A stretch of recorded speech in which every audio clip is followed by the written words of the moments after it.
so that was our solution. That isn't going to happen.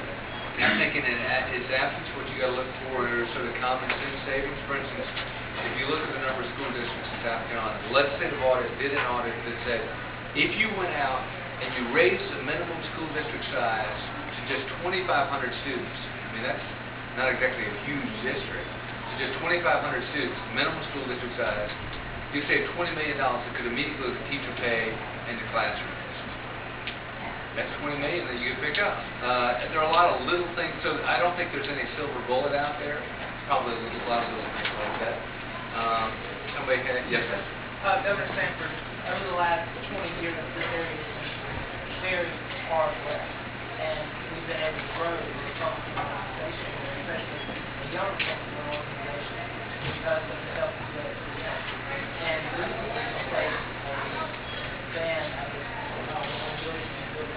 so is there a way, I'm in the dean class, so I can hear about it today. So is there a way that we can maybe re-examine that and say that a school could privately build a building on funds from the community that maybe they could build a building? We do it as a case-by-case basis.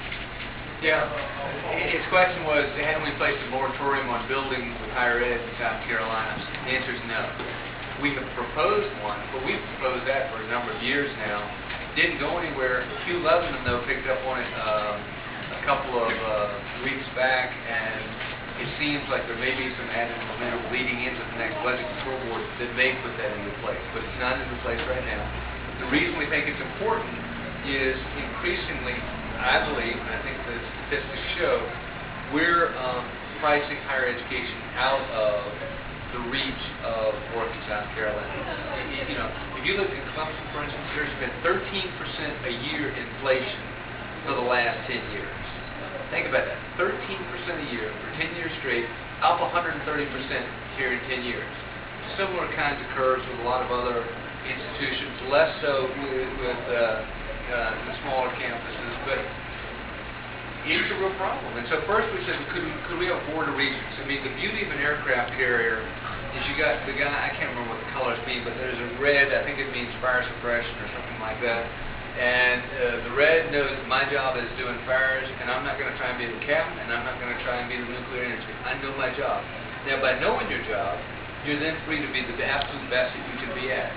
And so one of our points with the Board of Regents was, let's define roles, because right now you have many tech schools trying to be two-year colleges trying to be four-year colleges trying to be research universities trying to be Department of Commerce. And if instead you defined them, you'd eliminate some of the mission creep that ends up costing us a whole lot in our higher ed system. That didn't work. You try going against Clemson's alumni network with 80,000 alumni on the IPTAY list. You don't want to do it. It's a bad political day. All right, that one didn't work, so we said, all right, well, how about the HEPI index?